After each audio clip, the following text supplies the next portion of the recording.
Qu'est-ce que tu as pensé du rapport entre la montée en puissance de la Chine par rapport à celle des États-Unis? La leçon du jour n'est pas donnée par des professeurs, mais par des étudiants de Sciences Po. En face, des élèves de collège et lycée de Coqueriville. Depuis quelques semaines, ils bénéficient d'ateliers sur des thèmes pointus de société, comme l'histoire de l'Asie. J'ai appris aujourd'hui pas mal de choses que je ne connaissais pas sur la Chine. Je ne m'intéresse pas beaucoup à ça, du coup peut-être que ça va influencer mon point de vue. L'objectif de ces échanges hebdomadaires est de susciter ouverture intellectuelle et ambition chez les collégiens. J'étais plus partie sur des petites études entre autres.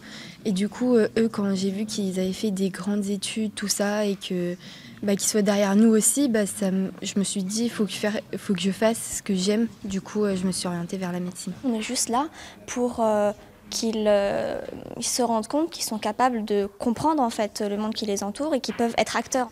Parce que en fait, ce qui se passe, c'est que la plupart du temps, c'est pas que les gens n'ont pas d'avis, c'est qu'ils ne pensent pas à le donner.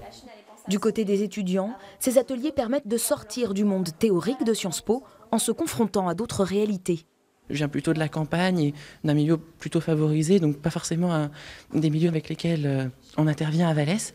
Et que c'était à la fois aussi une bonne manière de se rendre compte des difficultés d'apprentissage et d'un moyen d'action, de quelque chose de concret qu'on pouvait faire dans ce champ-là. Au-delà des ateliers tutorés, les élèves assistent régulièrement à des conférences, comme ici celle du journaliste François Reinhardt du magazine L'Obs. On va essayer de contourner la Terre et il lance des bateaux comme ça. Même si on parle de géopolitique, la finalité de ce programme d'excellence n'est pas forcément d'aller à Sciences Po. Notre idée, c'est vraiment de les préparer au post-bac, quelle que soit la filière qu'ils vont choisir, mais de les aguerrir un petit peu en termes d'expression, d'argumentation, de positionnement aussi par rapport à eux-mêmes. Néanmoins, l'année dernière, une élève du lycée Schumann a intégré le campus havrais de Sciences Po.